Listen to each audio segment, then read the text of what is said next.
Rima Haddad is head of Switzerland and the Middle East at ETF Securities.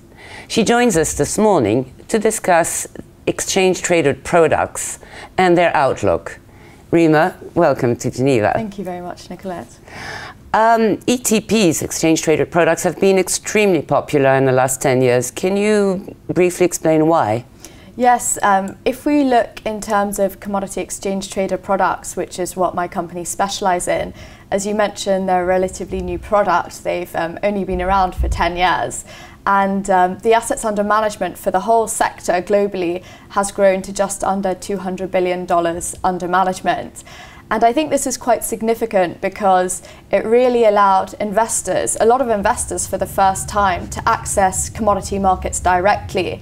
And prior to that, they couldn't really go into the physical markets for a lot of commodities, as you know, like agriculture or industrial metals. And futures markets were really restricted to a very small amount of institutional investors. Also, when you look at futures, you need to set up the operational capability to manage your positions, such as margin accounts. You also need to be able to roll your futures so that you don't take physical delivery of things such as lean hogs or cattle, for example. But the growth of ETPs over the last 5 years has really been significant. They've grown around 33% year on year. And I think most of this has been after 2008, and that shows a really big shift in the way investors start to allocate their money.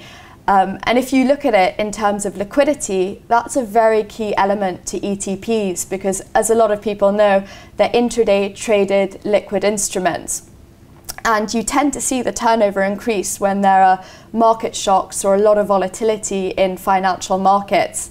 And this is really because investors can allocate money into different segments, in or out, or also hedge their positions as well, rather than being bound to long lockup periods as you might have with other products as well. And your own company, I understand this is your founder who is at the origin of the first physical gold exchange products. That's right. Our founder is Graham Tuckwell, who's also the chairman of our company still.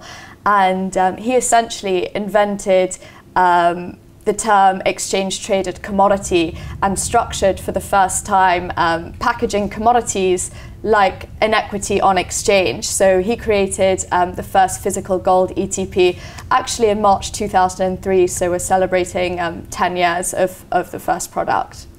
And the outlook for commodities is fairly grim at the moment, but are there any opportunities?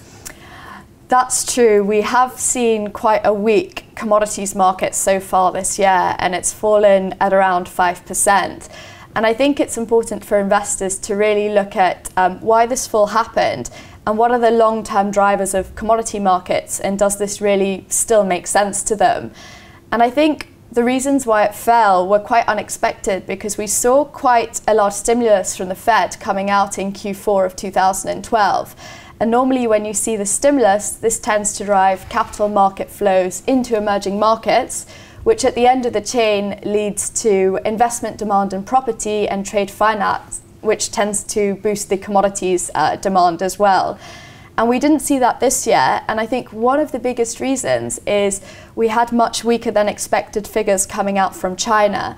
And China's been a really big driver to the commodities markets over the last 10 years. It's become a net importer of many commodities. So that's really had an effect on the psychology of commodity investors as well. But if you take a step back and you look at really what's going on in the market, you still have a lot of liquidity coming in. You have the Bank of Japan that is printing $60 billion a month. You have the Fed that's printing $85 billion a month. But on top of that, you still have a credit boom that's underway in China. So if you look at China's credit to GDP, it's around 30%, and you still see that coming in through on certain sectors such as housing, which is up 69% in the first quarter, and also car sales, which are up 20% year on year. And given that, if we look at where there are pockets of opportunity in the commodities market, and we stick with the theme of cars, then the palladium market looks attractive. Palladium demand is around 75% from autocatalytic converters of gasoline engines, and these are predominant in the US and China.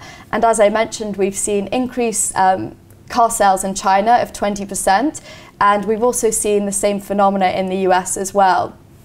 On top of that, if you look at the supply side, there's forecast to be quite a large supply deficit of palladium in the market as well. And one of the biggest reasons is Russia. Russia supplies 50% of palladium demand, and a lot of this comes from the Russian state stockpile, which was built during the Cold War, and that's rumored to be close to depletion. But exacerbating the situation is also South Africa as well, which has had a lot of mine shutdowns due to the strikes, and also due to increase in capex as well. Now, there's been a lot of debate about the impact of financial products on commodities volatility, particularly food. What is your view on that topic? Yeah, we've seen this debate, especially over the last 1 year, in agricultural products. But ETPs are still a really small segment of the overall investment demand in commodities. And if you take the example of for corn, which was a really topical theme in the summer of 2012, when you had the US drought in the Midwest. And if you look at the total assets under management of all corn ETPs against the open interest in futures, it's only 0.2%. So it's a really, really small segment of that particular market.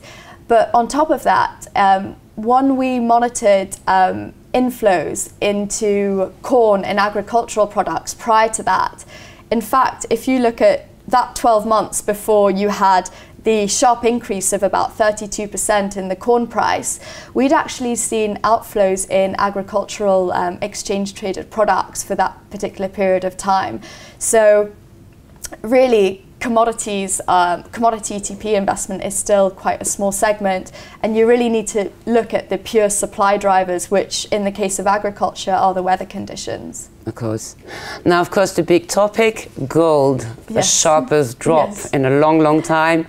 Why, and what impact does it have on your ETPs? Yeah, well, we did see a very large drop, especially in April, and in the 2 days in April where we saw that 15% decline. And again, what really drove that was, especially over those 2 days, was first of all the rumour that Cyprus was going to sell its gold reserves. But what exacerbated that even more was the fact that a lot of market participants believed that a lot of other peripheral European countries were going to start to sell their gold to pay for their debt as well. So that was one of the reasons for the initial decline. And the second reason was there was quite a large seller in the market, and that really caused participants to breach the $1,500 technical level, and that meant a lot of quant funds were stopped out and they sold out their positions. And ETP investors really were affected by it, so they saw this decline in gold and they've started to sell their positions. And that was quite worrying, because ETP investors are really associated with being long-term holders of gold. And I think it's important to look at why did they initially buy gold in the first place, and those fundamental factors we believe still remain intact. So first of all, you have a lot of liquidity coming through, and you've seen the impact on a lot of emerging market central banks, which are now buying gold to diversify their dollar assets for fear of currency debasement. And the second reason is you still have a lot of market risk around. And one of the initial reasons clients started to buy gold was the European sovereign debt crisis, of which we were reminded of only a few months ago with Cyprus. And also you have the US debt ceiling debate, which is still ongoing. But I think what's interesting is, since that initial decline, we've seen the price of gold pick up. And we have seen quite strong buying from physical buyers, not yet ETP buyers, but you've seen quite a record amount of physical buying coming from India, which really wasn't occurring in 2012. And you've also seen record US coin mint sales since 2009. So I think there are investors that still see quite a lot of value in holding gold for those reasons. Rima, thank you very much for joining us today. Thank you.